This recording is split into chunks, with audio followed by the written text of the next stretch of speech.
আসসালামু আলাইকুম। Photoshop basic টিউটোরিয়ালের 13তম পর্বে সবাইকে স্বাগত জানাচ্ছি। আজকের পর্বে আমি আলোচনা করব স্পট হেলিং ব্রাশ টুল এবং হেলিং ব্রাশ টুল। তার জন্য আমি কিছু স্যাম্পল ইমেজ এখানে নিয়ে নিয়েছি। চলুন শুরু করা যাক। প্রথমেই স্পট হেলিং ব্রাশ টুল। স্পট হেলিং ব্রাশ টুলের মূল কাজ হচ্ছে আমাদের ফেসে যদি এরকম কোনো স্পট থাকে তাহলে আমরা ইজিলি স্পট হেলিং ব্রাশ টুলটা ব্যবহার করে এই স্পটগুলো দূর করতে পারবো। আমরা যদি স্পট হেলিং ব্রাশ টুলটা সিলেক্ট করে এখানে যে স্পট আছে এই স্পটের উপর যদি ক্লিক করি তাহলে আমাদের এই স্পটটা খুব ইজিলি দূর হয়ে যাবে। এখানে স্পট হেলিং ব্রাশ টুলের অপশন বারে বেশ কিছু অপশন আছে অন্যান্য টুলের মতো। তো চলুন এই অপশনগুলো সম্পর্কে আমরা এখন একটু জেনে নিই। এখানে আছে টুলটার সাইজ, অর্থাৎ এটা বড় করলে বড় হবে আর ছোট করলে ছোট হবে। তারপর আছে হার্ডনেস, এই টুলটা কতটা স্মুথলি অথবা হার্ডলি এই স্পটগুলো রিমুভ করবে সেটাই হার্ডনেসের কাজ। তারপর স্পেসিং বিষয়টা আমি এর আগে ডিটেলস দেখিয়েছি, তারপরে একটু বলে দিচ্ছি। স্পেসিং বিষয়টা হচ্ছে আমি যদি এটাকে ক্লিক করে এরকম টানতে থাকি তাহলে দেখেন কতটুকু পর পর এটা কাজ করবে, সেই বিষয়টাই স্পেসিং এর কাজ। আমি যদি স্পেসিংটা কমিয়ে দেই তাহলে দেখেন এখন কিন্তু কোনো ডট ডট পড়েনি, ডাইরেক্ট কাজটা হয়েছে। অর্থাৎ স্পেসিং যত বাড়বে মাঝখানের গ্যাপগুলো তত বাড়বে, আর স্পেসিং যত কম হবে গ্যাপটাও কম হবে। এরপরে যে অপশনটা আছে সেটা হচ্ছে মুড, অর্থাৎ এখানে কিছু ব্লেন্ডিং মুড দেওয়া আছে। ব্লেন্ডিং মুডটা কিভাবে কাজ করে চলুন আমরা একটু দেখি। আমরা যদি এই ইমেজটাকে এখান থেকে নিয়ে এটার উপরে ছেড়ে দেই এবং এখান থেকে ব্লেন্ডিং মোড একটা একটা করে সিলেক্ট করি তাহলে দেখেন নিচের ছবিটার সাথে উপরের ছবিটা কিভাবে ওভারল্যাপ হবে সেই বিষয়টাই ব্লেন্ডিং মোডের কাজ। অর্থাৎ আমরা যদি এখান থেকে ব্লেন্ডিং মোড সিলেক্ট করি তাহলে আমরা যে স্পটটা রিমুভ করব সেই স্পটটা আমাদের নিচের লেয়ারের সাথে কিভাবে অ্যাডজাস্ট হবে সেটাই হচ্ছে এই ব্লেন্ডিং মোড অপশনগুলোর কাজ। তারপরে আছে কন্টেন্ট অ্যাওয়ার। আমরা যখন এই স্পটগুলো রিমুভ করব তখন কন্টেন্ট অ্যাওয়ার যদি সিলেক্ট করা থাকে তাহলে এই আশেপাশে যে পিক্সেলগুলো আছে তখন এই পিক্সেলগুলো অ্যানালাইজ করে আমাদের এই স্পটটা রিমুভ হবে। দেন ক্রিয়েট টেক্সচার। আমরা যদি এই ক্রিয়েট টেক্সচার এই অপশনটা সিলেক্ট করে কোনো একটা স্পটকে রিমুভ করি তাহলে সে নিজেই একটা টেক্সচার ক্রিয়েট করে সে এটাকে রিমুভ করার চেষ্টা করতেছে, বাট ভালো হচ্ছে না। তার জন্য আমরা এই কন্টেন্ট অ্যাওয়ার এই অপশনটা সিলেক্ট করে সবসময় কাজ করার চেষ্টা করব।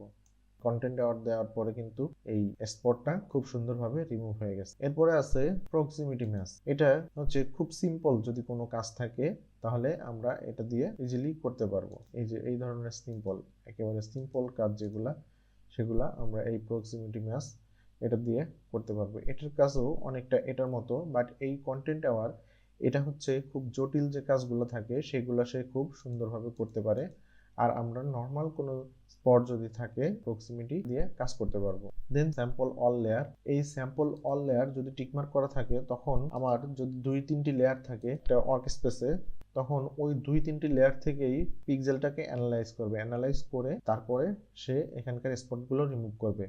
আর যদি এই স্যাম্পল অল লেয়ার এটা টিকমার্ক করা না থাকে তাহলে যে কারেন্ট লেয়ারটা থাকবে সেই কারেন্ট লেয়ার থেকে পিক্সেল অ্যানালাইজ করে স্পটটাকে রিমুভ করবে। দেন পেন প্রেসার। এই পেন প্রেসারটা আমাদের পিসিতে কাজে লাগবে না। যখন কেউ ট্যাবলেট বা আইপ্যাডে পেন দিয়ে ফটোশপের কাজ করে তখন ওই পেনের প্রেসারের উপর নির্ভর করে যে স্পটটা রিমুভ হবে এটার স্মুথনেস এবং হার্ডনেসটা অ্যাপ্লাই হবে। দেন আছে ডিফিউশন। এখানে 1 থেকে 7 পর্যন্ত এটা রেঞ্জ আছে।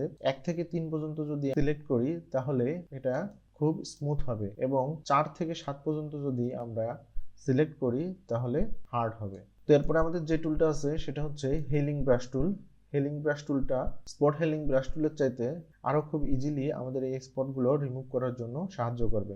ধরুন আমার স্কিনের এই এরিয়াটা স্পট নেই, বাট এই এরিয়াটায় স্পট আছে, তখন আমি এই এরিয়াটায় অল্টার প্রেস করে এখান থেকে এই স্যাম্পল নিয়ে এখানে গিয়ে ব্রাশ করি তাহলে আমার এই এরিয়াটার স্পটগুলো রিমুভ হয়ে যাবে।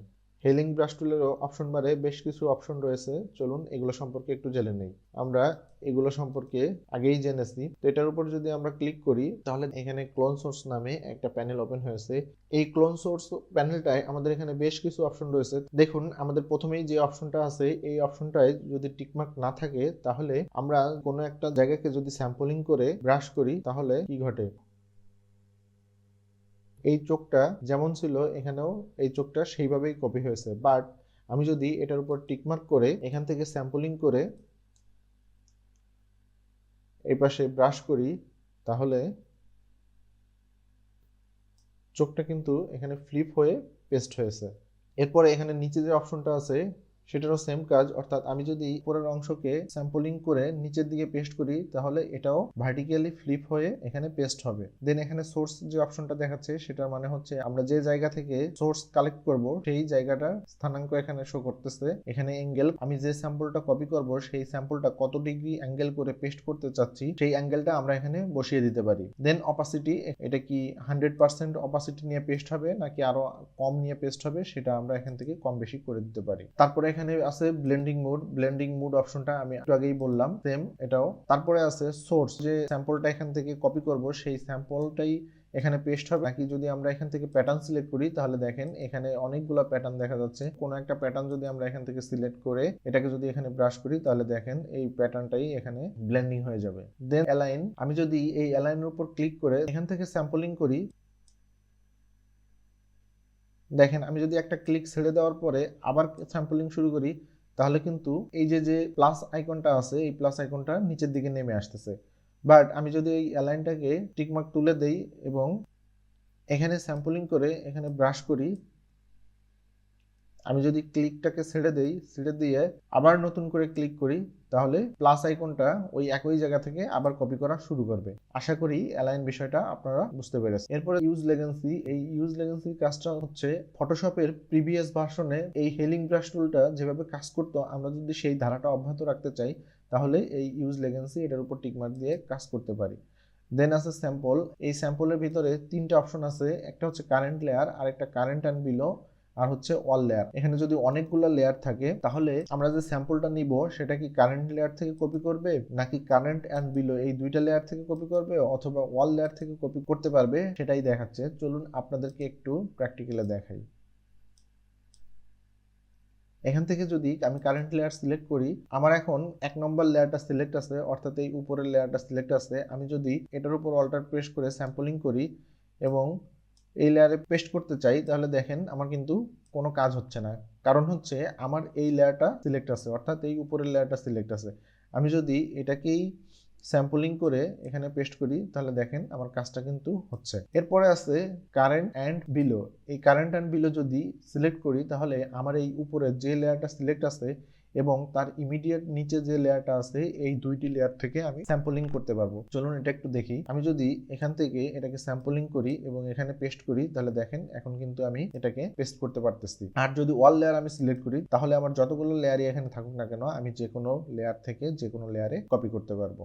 আর এখানে যে অপশনটা আছে আমাদের যদি এখানে অ্যাডজাস্টমেন্ট লেয়ার থাকে সেই অ্যাডজাস্টমেন্ট লেয়ার থেকে যদি আমি স্যাম্পলিং করতে চাই তাহলে এটা টিকমার্ক করে দিব, আর যদি স্যাম্পলিং করতে না চাই তাহলে টিকমার্ক তুলে দেব। তারপর আছে পেন প্রেসার এবং ডিফিউশন, আমি একটু আগেই বললাম এই বিষয়টিও সেম। তো এই হচ্ছে হেলিং ব্রাশ টুল এবং স্পট হেলিং ব্রাশ টুলের কাজ। এখানে যদি আপনাদের কোনো কিছু বুঝতে সমস্যা হয় তাহলে অবশ্যই কমেন্টস করে জানাবেন, আর ভিডিওটি ভালো লাগলে অবশ্যই লাইক করবেন এবং আমার চ্যানেলে নতুন হয়ে থাকলে সাবস্ক্রাইব করবেন। ধন্যবাদ।